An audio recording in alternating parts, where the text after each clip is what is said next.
Olá pessoal, tudo bem com vocês? Eu sou a Beatriz da Master Inteligência e eu tô aqui para mostrar para vocês algumas orientações ao fazer o curso da nossa plataforma, tá? Vamos aqui. A gente pede para você assistir o vídeo de instrução da plataforma, que eu mesma fiz. Está no módulo chamado Manual do Aluno, tá? Para poder qualquer dúvida, vocês tiram diretamente com o vídeo, porque ele está bem instrutivo. Durante essa apresentação existem endereços de outros vídeos. Todas as apresentações que a gente faz, a gente coloca alguns links, disso que são vídeos instrutivos que podem ajudar vocês na lida do PDF, tá? E é necessário então vocês lerem todo o PDF para poder verem esses links, tá ok? Pedimos que vejam com atenção e acessem todos os vídeos. A cada vez que sair do seu curso, a gente orienta você clicar no Logoff que está na plataforma. No canto superior, tá? Direito, tem o botão lá de Logoff. Antes de você sair, ao invés de clicar naquele X para poder encerrar, você não clica nele, você clica em Logoff para sair do sistema. Certinho, para a gente ter o registro de vocês na plataforma, o registro de que horas entrou e que horas saiu, tá ok?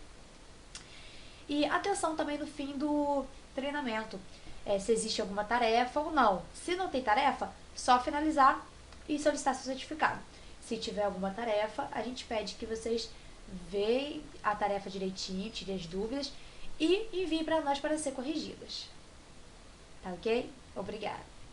Olá pessoal, estamos de volta mais uma vez, dando continuidade ao nosso estudo da NR10, visando contextualizar o que está dentro das alterações, novas alterações da norma. O nosso assunto agora é o trabalho desenvolvendo alta tensão. Então vamos lá. Alta tensão. Então, envolvendo alta tensão. A tensão, segundo a NR10, a alta tensão é definida acima de 1000 volts. Então tem extra baixa, que é de 50 para baixo, ou até 50. De 50 até 1 kV seria a baixa. Não existe o conceito de média tensão em alta, em média tensão na NR10, então é extra baixa, baixa e a alta que vai a partir de 1000 volts, ok? Então os trabalhadores que intervêm em instalações elétricas energizadas com alta tensão, que exerçam atividade dentro dos limites estabelecidos de zona controlada e de risco, conforme o anexo 2, que vai dar essas definições, deve atender o disposto no item 10.8.8 desta NR, que vamos ver mais à frente. Os trabalhadores de que trata o item 10.7.1 devem receber treinamento de segurança específico, em segurança no sistema elétrico de potência. Quer dizer, o CEP, que nós já comentamos lá no princípio do primeiro vídeo, que é desde a geração até a entrega no poste, a distribuição e entrega no poste. Então esse é o sistema elétrico de potência. Claro que dentro do sistema elétrico de potência também se trabalha com extra baixa e baixa tensão, mas já envolve que esses profissionais tenham o curso do CEP, ok? E em suas proximidades, com o currículo mínimo, carga horária e demais determinações estabelecidas no anexo 3. Então no anexo 13, no anexo 2 vai nos dar zoneamento das zonas de ponto energizado, zona de risco, zona controlada e zona livre, e o anexo 3 vai nos dar os conteúdos do treinamento. Os serviços e instalações elétricas energizadas em alta tensão, bem como aqueles executados no sistema elétrico de potência, CEP, devem ser realizados individualmente, quer dizer, não podem ser realizados individualmente, melhor dizendo. Isso já teve muita controvérsia, quando eu acompanhei a época que estava sendo se discutido para colocar a NR10, já passava a lei, há bastante tempo atrás. Então, nisso, algumas empresas até fizeram suas análises de risco mostrando que algumas atividades podiam ser individualmente, mas a atividade do CEP, segundo a legislação, que foi um voto do governo, determinando que não poderiam ser realizados individualmente. Então, isso aí também já se começou a ter muita discussão. O que é individualmente? É fazer sozinho? Ou fazer, vamos dizer assim, geograficamente estão afastados, mas não estão fazendo individualmente. Então, gerou muita polêmica esse tipo de assunto, que isso implicava também aumentar a quadra de funcionários de algumas empresas. Mas, de qualquer forma, está na norma, está na lei e cumpra-se, como dizem. Todo o trabalho de instalações elétricas energizadas em alta tensão, bem como aqueles que interagem com o CEP, somente pode ser realizado mediante ordem de serviço específica para data e local, assinada por supervisor. Então, tem muitas empresas que têm seus métodos, né? Uns têm lá procedimentos de manual, de campo, outros de intervenção, outros de solicitação de intervenção, outros de impedimento, liberação de trabalho, permissão de trabalho. Então, de qualquer forma, precisa de um documento assinado pelo superior ou responsável pela área. Antes de iniciar trabalhos em circuitos energizados em alta tensão, o superior imediato e a equipe responsáveis pela execução do serviço devem realizar uma avaliação prévia, estudar e planejar as atividades e ações a serem desenvolvidas, de forma a atender os princípios técnicos básicos e as melhorias técnicas de segurança e eletricidade aplicáveis ao serviço. Os serviços de instalações elétricas energizadas em alta tensão somente podem ser realizados quando houver procedimentos específicos. Então, se não tiver procedimentos específicos, não podem ser realizados. Detalhados e assinados por profissional autorizado. Então, se tem que ser assinado, é profissional, ele também tem que ser qualificado, habilitado e autorizado. Intervenções em instalações elétricas energizadas em alta tensão, dentro dos limites estabelecidos das zonas de risco, conforme o anexo 2 da SNR, somente pode ser realizado mediante a desativação, também conhecida como bloqueio, dos conjuntos e dispositivos de religamento automático do circuito, sistemas e equipamentos. Então, teve empresa que eu ajudei a fazer os trabalhos, a fazer essas intervenções, ali estava, em alguns momentos, o operador fazia essa intervenção. Eu tinha casos que vinha o operador junto com o homem da manutenção que ia intervir para conhecer lá o que está sendo feito os bloqueios necessários, cadeados, travamentos, enfim. Então, para isso precisa de um procedimento de loto. Os equipamentos e dispositivos desativados devem ser sinalizados com identificação de condição de desativação. Então, são os cartões que eu comentei com vocês, placas, enfim. Conforme o procedimento de trabalho específico padronizado. Então, padronizado que está dentro da empresa, é o padrão da empresa. E tem valor jurídico que deve ser cumprido. Os equipamentos, ferramentas e dispositivos isolantes ou equipamentos com materiais isolantes destinados ao trabalho em alta tensão devem ser submetidos a testes elétricos. É que se tiver danificado, ele vai acusar no teste. Ou ensaios em laboratórios periódicos. Então, tem empresas que têm seus laboratórios, com seus profissionais para fazer esses testes, e tem empresas que têm que contratar serviços de laboratório de fora, obedecendo-se às especificações do fabricante. Então, isso implica em procedimento. E procedimento que tem que alguém zeloso com esses cuidados. Os procedimentos da empresa e, na ausência desses, anualmente. Né? Todo trabalhador em instalações elétricas energizadas em alta tensão, bem como aqueles envolvidos em atividades de CEP, devem dispor de equipamento que permita a comunicação permanente com os demais membros da equipe ou com o centro de operação durante a realização do serviço. Então, tem que ter uma comunicação que não seja obstruída. Agora estaremos falando de habilitação, qualificação, capacitação e autorização de trabalhadores. Então, falo muito sobre essas questões desse tipo de trabalhador. É considerado trabalhador qualificado aquele que comprovar a conclusão de curso específico na área elétrica, reconhecido pelo Sistema Oficial de Ensino, que já envolve o MEC. Então, são aqueles cursos, porque tem o qualificado, feito em Senai, Senac, foi qualificado, mas não dá direito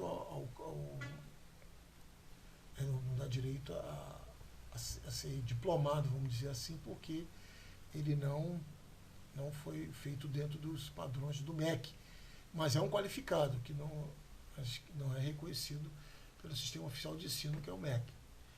É considerado profissional legalmente habilitado o trabalhador previamente qualificado com registro no Conselho de Classe. Então, como eu disse anteriormente, você fazer um curso no Senai, que é um curso de 40 horas, de 80 horas, de 300 horas, não está dentro das cargas horárias definidas pelo MEC. Por sua vez, não pode ter um registro no Conselho de Classe, mas é um qualificado. Mas o qualificado que dá direito à habilitação é aquele que é feito de acordo com o Sistema Oficial de Ensino, seguindo as regras do MEC, que tem uma carga horária mínima e máxima definida. É considerado trabalhador capacitado aquele que atende as seguintes condições simultâneas. Aqui já está falando do profissional capacitado. Receba capacitação sob orientação e responsabilidade de um profissional habilitado e autorizado. Então, essa capacitação aqui. Vamos lá. E, letra B, trabalhe sob a responsabilidade de um profissional habilitado e autorizado. Habilitado é aquele que é formado pelo sistema oficial de ensino, que vai dar direito a um conselho de classe, né? E que, por sua vez, ele passa a ser um profissional habilitado. Tudo bem até aí, pessoal? A capacitação só terá validade para a empresa que o capacitou nas condições estabelecidas pelo profissional habilitado e autorizado responsável pela capacitação. Então, voltando aqui, ó, a capacitação, quer dizer, a capacitação está dando um treinamento de NR10, que é um treinamento de segurança, que tem um conteúdo pré-definido na própria norma. São considerados autorizados os trabalhadores qualificados ou capacitados, aqui, ó, e os profissionais habilitados com a anuência formal da empresa. Então, tem que dar um documento, quando eu faço prontuário, dou lá o documento para mostrar para conseguir essa autorização. Então, tem empresas que botam determinados, por criar classificações, um determinado grupo de profissionais tem uma determinada autorização, o outro grupo tem um outro tipo de autorização. E aí vai, né? Isso varia de empresa para empresa. Mas, de qualquer forma, é preciso se fazer isso. A empresa deve estabelecer sistema de identificação que permita a qualquer tempo conhecer a abrangência da autorização. Olha que bacana. Então, precisa se ter algo dizendo em que equipamento você mexe, né? Até que você é autorizado a mexer. Autorizado a intervir, melhor dizendo, mexer.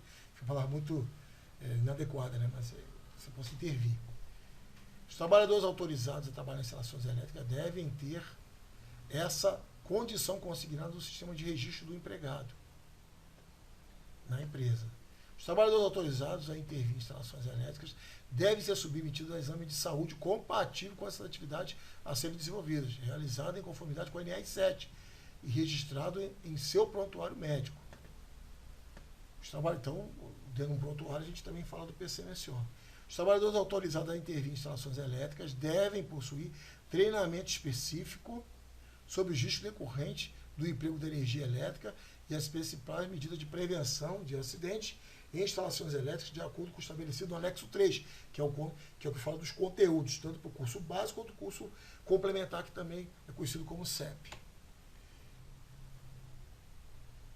A empresa considera a autorização na forma desta NR aos trabalhadores capacitados ou qualificados e aos profissionais habilitados que tenham participado com avaliação e aproveitamento satisfatórios dos cursos dos anexos 3, quer dizer, o básico, 40 horas de formação, e também o complementar, que é o CEP, 40 horas também.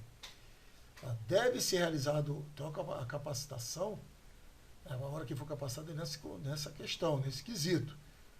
Okay? Deve ser realizado um treinamento de reciclagem bienal e sempre que ocorrer alguma situação a seguir. Então, um treinamento, se não tiver alteração nenhuma, fica sendo de bienal. Aí, ó, troca de função ou mudança da empresa. Não quer dizer que eu tive treinamento na empresa A, saí da empresa A, fui para a empresa B, eu não preciso fazer o treinamento. É bem verdade que o mercado acaba solicitando, né, as empresas que contratam a eletricista, a gente vê, não todas, mas boa parte delas, já vi isso acontecer, bota como condicionante a pessoa ter curso de NR10, mas perante a lei, ela vai precisar ter o curso ali para aquela empresa que é nova que ela está entrando, até porque tem suas particularidades, né? Cada empresa tem sua particularidade, sua estrutura, enfim. Letra B. Retorno de afastamento ao trabalho ou inatividade por um período superior a 3 meses. Se a pessoa ficar 3 meses sem trabalhar, ou ficar de inatividade, precisa ter um treinamento de reciclagem. Modificações significativas nas instalações elétricas ou troca de métodos, processos e organização do trabalho. Então, são os condicionantes que se tem para você fazer um treinamento, que seja menos tempo que o bienal. Quando não aconteceu nenhuma anormalidade, está sempre tendo atividade, não precisa fazer todos esses treinamentos. Não precisa fazer sempre, né? Somente seguir lá o programado de forma bienal. Mas tem que ver o que se enquadra. A carga horária e o conteúdo programático dos treinamentos de reciclagem destinado ao atendimento das linhas A, B e C do item 10.8.8.2, como nós vimos, deve atender necessidades da situação que o motivou. Então você vê das alíneas, né? Porque qual foi a motivação? Então, escrito lá, através de reciclagem, você está dizendo que está obedecendo, foi somente a reciclagem. Ah, fiz a reciclagem por causa da mudança de função, fez uma reciclagem porque treinou a pessoa por causa da mudança de empresa, ok? Retorno de afastamento, aí vai, né? Modificações nas instalações. Você vê que se eu mudei de empresa, automaticamente eu também vou ver outras instalações. Então enquadra praticamente no A e no C. Ah, na empresa que você só mudou de empresa, então é só o A, ok? Então continuando, ó. Os trabalhadores em áreas classificadas devem ser precedidos de treinamento específico, de acordo com o risco envolvido. Então, a área classificada, nós temos um treinamento de 40 horas específicos para formação em lugares que tem área classificada. Os trabalhadores com atividades não relacionadas a instalações elétricas desenvolvidas em zona livre e na vizinhança da zona controlada, conforme define a SNR, devem ser instruídos formalmente com conhecimentos que permitam identificar e avaliar seus possíveis riscos e adotar as precauções cabíveis. Então, quem trabalha na zona livre e também ali na vizinhança da zona controlada. Agora estaremos sobre proteção contra incêndio e explosão. Então, a proteção contra incêndio e explosão é algo que está presente onde tem atividade com eletricidade, até porque onde tem eletricidade pode ter risco de incêndio por aquecimento, coisas semelhantes. As áreas onde houver instalações de equipamentos elétricos devem ser dotadas de proteção contra incêndio e explosão, conforme dispõe a NR23. E a NR23 ela remete às normas do Corpo de Bombeiro, que se torna uma série de itens a serem atendidos.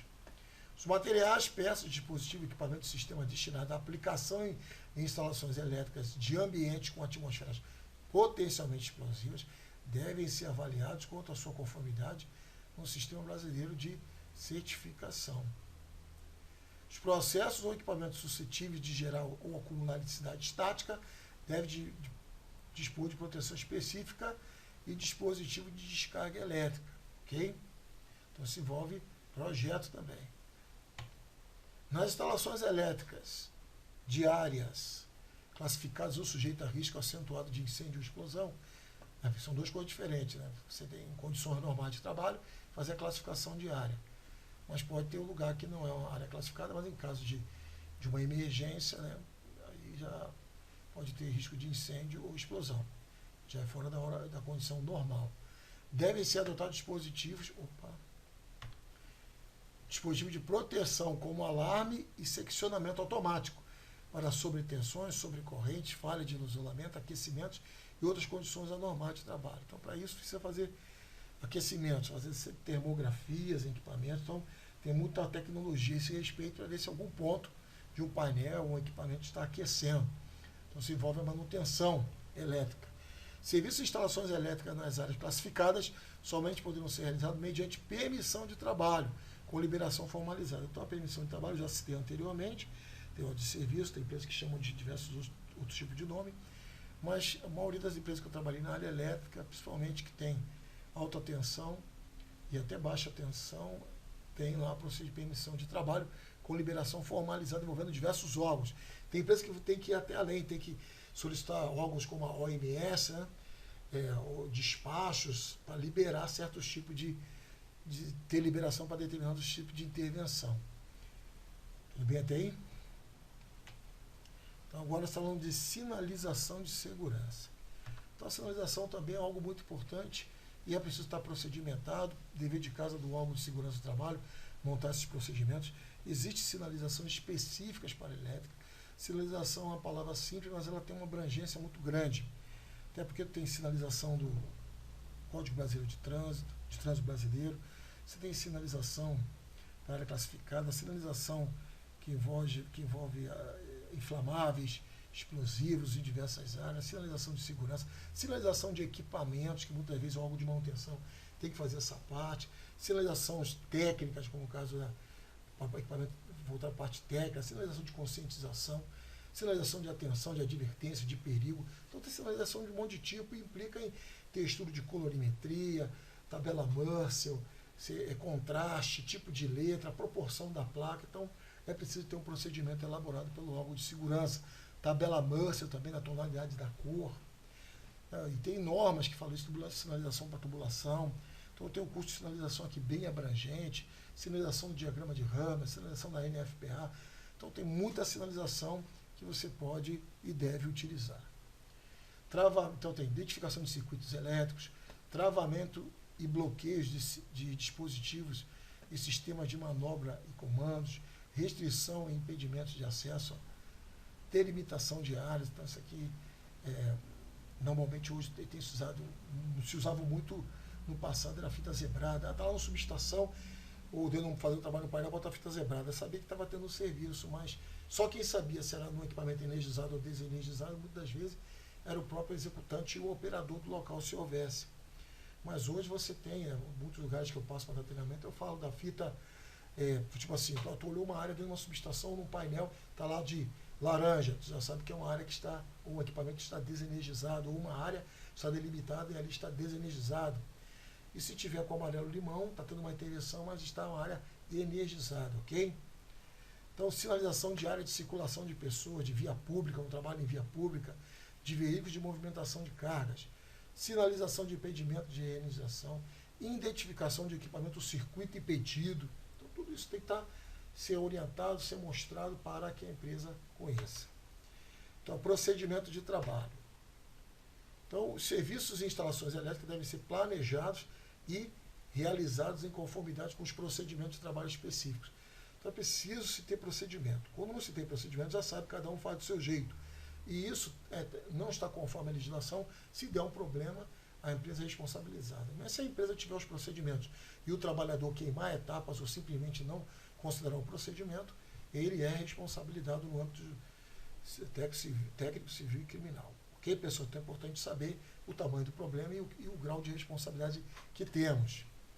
Então você sabe que tem permissão de trabalho, que vai gerar responsabilidade, ordem de serviço, que vai gerar responsabilidade, liberação de serviço, vai gerar responsabilidade, procedimento cumprido ou não cumprido vai responsabilizar também a pessoa de qualquer forma.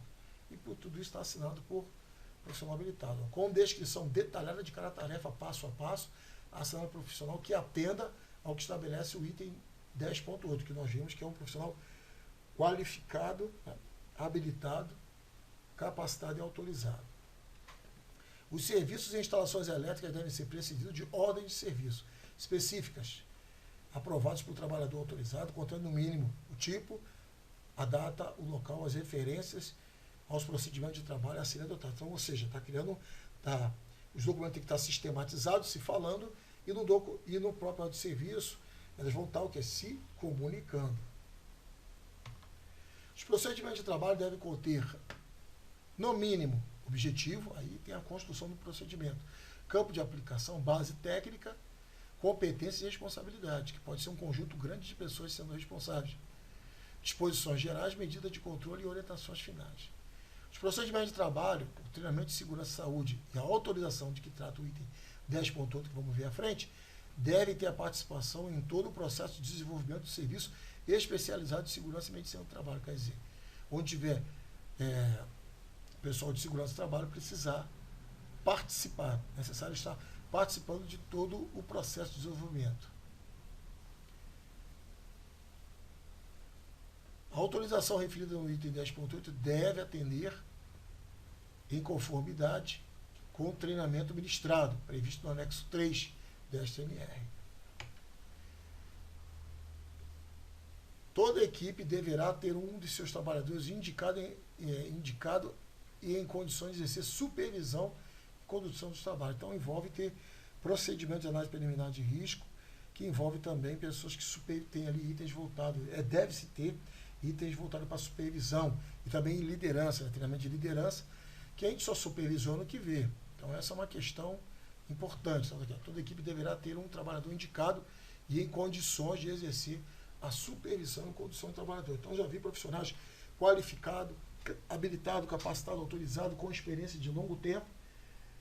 Aí foi promovido para supervisor, não deram treinamento de supervisão para ele, como é que tem que ser o perfil de um supervisor. Ele foi executar uma tarefa que acabou tendo um acidente, que não acumular quase as duas funções ao mesmo tempo. Outra coisa importante, você só supervisiona o que está no teu campo visual, então é importante ter isso em procedimento.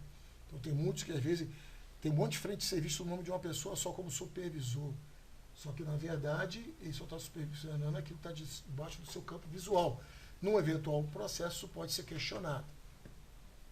Antes de iniciar os trabalhos em equipe, os seus membros, em conjunto com o responsável pela execução do serviço, devem realizar uma avaliação prévia.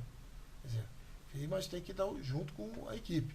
Estudar e planejar as atividades e ações a serem desenvolvidas no local, de forma a atender os princípios técnicos básicos e as medidas técnicas de segurança aplicáveis ao serviço. A alternância de atividade deve considerar a análise de riscos das tarefas e a competência dos trabalhadores envolvidos, de forma a garantir a segurança e a saúde no trabalho. Então agora a gente parou, né, o último assunto nesse vídeo, procedimento de trabalho. Tudo bem, pessoal? Caso de dúvida, me encaminhe suas dúvidas que estarei esclarecendo. Lembrando que nós estamos estudando a NR10 somente na letra fria da lei, eu fazendo alguns comentários, para que a gente possa estar contextualizado do que está acontecendo, né, de uma maneira geral. O que aconteceu de uma maneira geral dentro da NR10. Então, estou aguardando o vosso contato em caso de dúvidas. Até a próxima e bons estudos. Agora as orientações finais. As orientações finais a gente pede, lembrando vocês que cliquem em Logoff para poder sair do curso. Não cliquem no X, cliquem no Logoff para finalizar, tá ok? Para a gente registrar a sua saída. Verifique se tem alguma tarefa pendente ou se não tem tarefa nenhuma a ser realizada, ok? Realize a avaliação do curso e depois você responda a pesquisa de satisfação e solicite o seu certificado, tá bom? Muito obrigada.